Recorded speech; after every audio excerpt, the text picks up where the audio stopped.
Okay, this next video is on compression. Compression software is part of system software. So system software helps run and maintain the computer. So compression software is an example of software that makes files smaller. That's what compression does. It makes files smaller.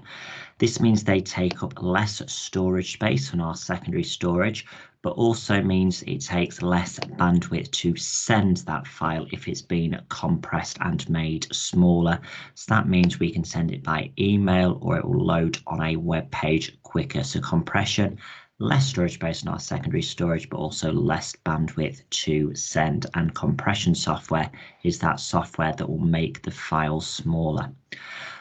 Compression software will use different algorithms, different methods to make the files small. And there's two you need to know about: lossy compression and lossless compression.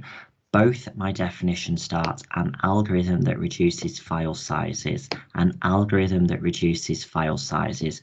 Remember, an algorithm is a method, a way of doing things. So this is a method that reduces the file size.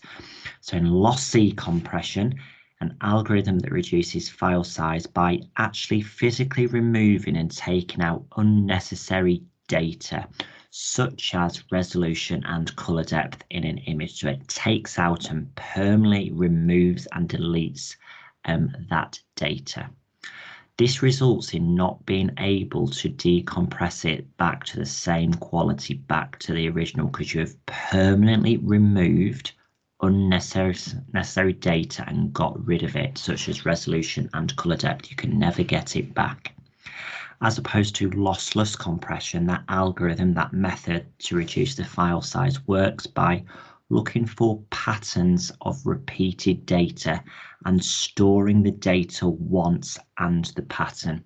For example, rather than storing for 10 blue pixels the binary number for blue 10 times, it will just store the binary number for blue once and then the pattern 10 times. So 10 blue pixels will be stored as blue times 10, the binary number for blue, and then just times 10. And that's called run length encoding. And you can decompress the file back to the same quality because you've got all the data and information you need to do that, because you've got the pattern.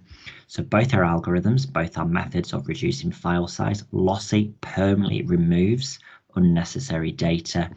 Lossless compression looks for patterns of repeated data, and that is called run length encoding.